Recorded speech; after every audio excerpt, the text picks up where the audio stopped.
Welcome back to Hoosier Homes and Hustles. I'm Jessica Williams. And I'm Stacy Preston, and we're both real estate brokers with eXp Realty in Central Indiana. If you're passionate about real estate, please hit that like and subscribe button to join the hustle. So today, Jessica and I are going to talk about a topic that she's very familiar with, and that is house hacking. House hacking is probably one of the first ways to really get started in real estate investing because it requires less of an upfront investment than buying a rental property. So you may not know what house hacking is, and it actually can look like a few different things. So this could be someone that maybe buys a duplex and lives in one side and rents the other side out with the intent of that rent covering some or part or all of the mortgage. It could be something like renting out a room in your house, renting out your basement, but some way of generating income with some real estate that you already have to then help you reduce costs, save money, invest further, pay off debt, and get you in a better financial position. So I've got Jessica here with me who's going to answer some questions. What is it, like 20 questions? Yeah, something like that. So I want to know how you got started with house hacking. First of all, whose idea was it? Because like inviting someone to live in your home is kind of a big deal. And I know you do this with your spouse. So were you both on board with this idea and just kind of like, how did that happen? It was my idea. Shocker. And no, he was not on board. I kind of figured. That's why I asked that question. So how did you get him on board? So I just kind of laid it out like, all right, look at the website. In our case, Furnish Finder is what we were using for our house hack. Okay. Look to see what people are actually paying to stay in folks' homes. Is it not worth trying it for like at least one contract or one stay to see if we like it or not? We might be a little uncomfortable, might be a little inconvenient, but I think, we can give 12, 13 weeks a go and see how we feel. Okay. So I think it was a monetary push for him. He was like, I'll see how this goes. Okay. So that got him on board after that first one. All right. So tell us a little bit about your setup. Like, what does the space that the guest is using look like? Does it have a bathroom? What did you have to change anything before you got started? So in our case, it's just a single family home. We don't have a basement where it's like separate access for them. It's not a duplex or a triplex or anything like that. It's literally just our home in the bedroom across the hall from ours. So they do get their own bedroom. They have their own bathroom. And we did not have to do anything other than furnish the room, which, it was already furnished technically because we do have guest bedrooms. So if anyone were to stay, there's already something there. The only adjustments we had to make aside from making sure everything was furnished was like making sure there was space in the fridge and the freezer. Like they had half the fridge, half the freezer for them. They knew exactly where they needed to park outside. Those were really the only big adjustments or changes that we had to make. So they use your kitchen, and they have designated space for their stuff. Yep. What about common areas like living area? Is that something, are they hanging out on your couch or do they hang out in their bedroom? How do you set those expectations? They are more than welcome to hang out in the living room outside. We have a swim spa. They're able to use that as well. But we found the majority of folks just stayed in their room. When they would get home, they're working longer shifts typically, so they just go straight to bed. So they really weren't out interacting with us that much, but it was fine if they did. We were open to that. Just, getting to meet new folks, talk about their walks of life, see their experiences and maybe other homes they've stayed in, because then maybe we could update our process on our home or a future property. So, just getting intel as much as possible, I guess. Yeah. But yeah. So in the bedroom, do you have anything like a coffee maker, mini fridge, or they use all of that in your own? Nope, all of it in the kitchen. Okay. Awesome. So tell us who you're hosting, what are they coming in for, and how you're finding them and vetting them. Because obviously safety, I would think, is a concern. They're in your home. So what does that look like? So for us, since it is our primary residence, we do live there. We only have travel nurses stay with us. So technically, through the platform Furnish Finder, you can find a lot of travel nurses. You can also find a lot of other folks. Maybe they're in town for construction purposes or internships or whatever it might be their Right. case for them. But for us specifically, we were travel nurses because we knew if they were, they'd be working long days. They wouldn't really be in the house that much. And ideally, if they didn't live that far away, like if they were one state away, we found most of them just at home on the weekends. Oh, so then you have your weekends free. Yeah, exactly. So I have to Um, say your house is also like very conveniently located to a hospital. So I yes. think that's key too. Absolutely. The amenities your home offers, the proximity to a hospital, because they are on call. Generally, they definitely want to be within 30 minutes of the hospital because that's what they're required to do. But the closer you can be, the better because that's more time they get to sleep, less of Mhm. a commute to and from, all that kind of stuff. So that definitely has been a benefit. Okay. And then what about vetting? Like, So, uh, Furnish Finder actually has a platform that we use that is called KeyCheck. okay. And we get their email address after we've had a phone call with them. Everything seems good. We send them the actual email so that they can fill out the background check. And some people don't ask them to do that because they've already done a background check for work purposes. Okay. We are still doing it because just because you don't have anything bad on your background, like you maybe haven't been to prison or whatever, it doesn't mean you paid your rent on time or anything like that. And that's what we're looking for as well. Right. So we always had that as part of our process that we would be vetting them and making sure that they, are paying all their bills on time. Obviously, if we're going to be letting someone stay in our house, having that inconvenience, we want to make sure we're being paid on time. Right. So. Absolutely. So do you have a minimum or maximum amount of time they can stay?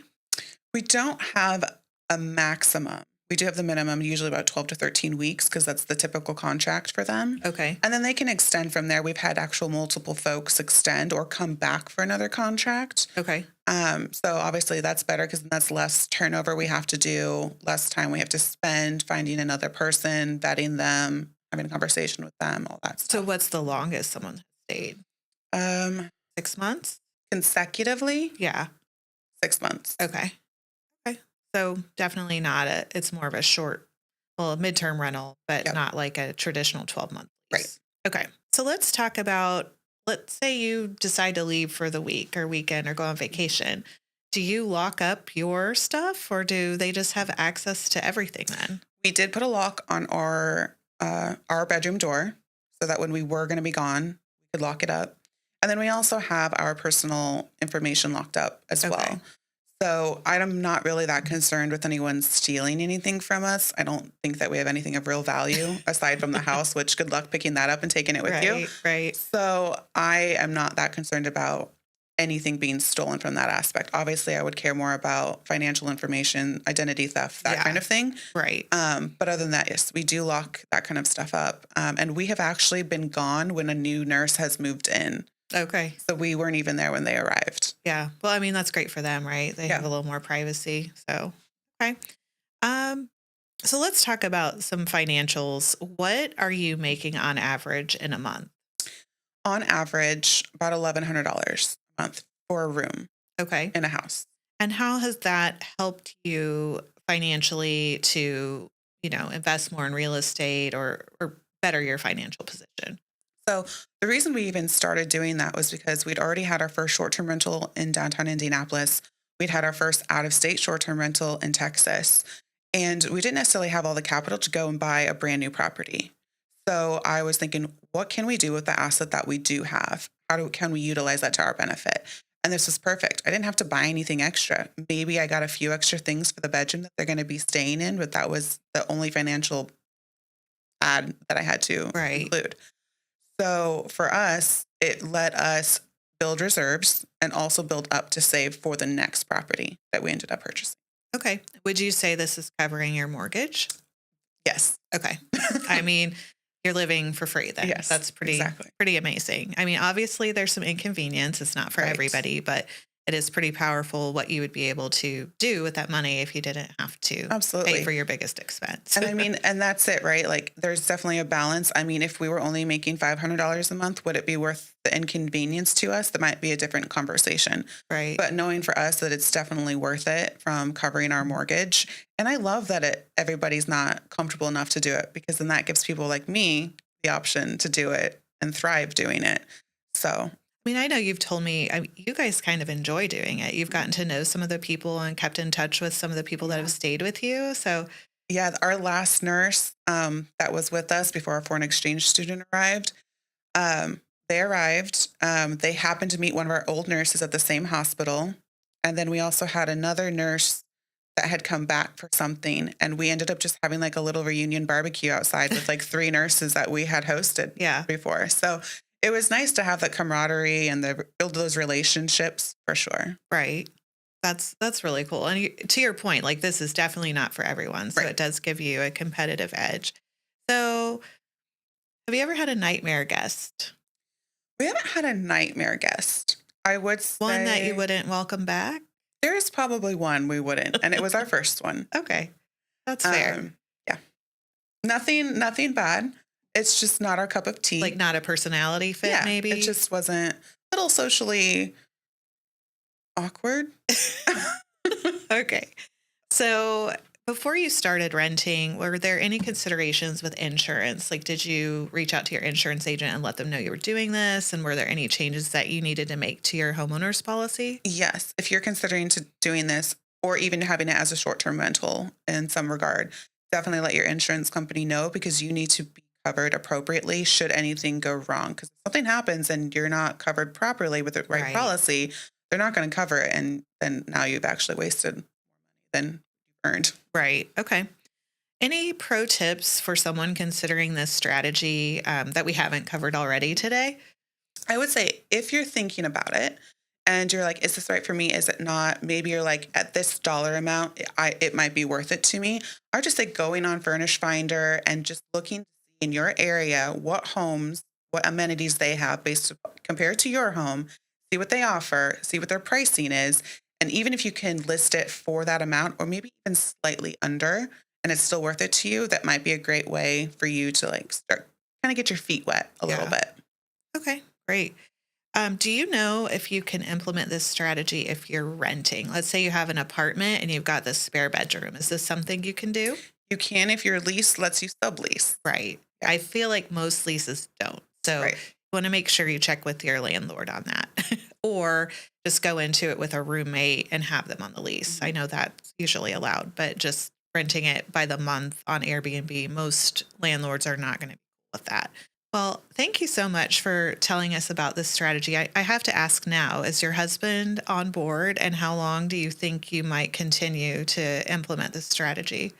He is on board. I think because he understands the financial gain that it allows us. Right. Again, even if we didn't want to grow a portfolio or be investors in any fashion, just to reduce our day-to-day living expenses in this day and age Right. is enough, and honestly, for us to do I it. mean, right now everybody's trying to reduce expenses Exactly. or, kind of find their side hustle. This is a great one if you have the space. After listening to this, I kind of knew this going into it. This is not a strategy for me at this point in my life. I have 3 teenagers and 2 dogs, and the Preston Hotel is at full occupancy right now.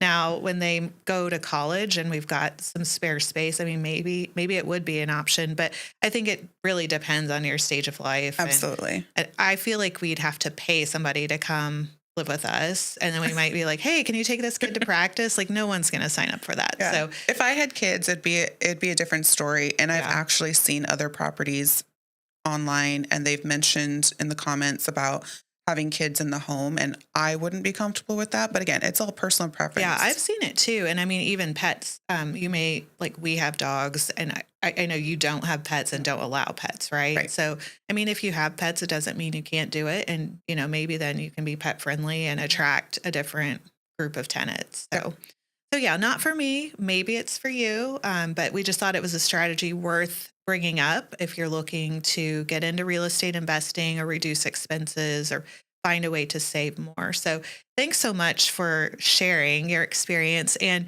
if our listeners are interested in learning more about this, are you willing to help kind of guide them through the absolutely. process? Okay. Absolutely. And as always, our information's in the show notes. If you want to reach out to Jessica to learn more, she'll be happy to help.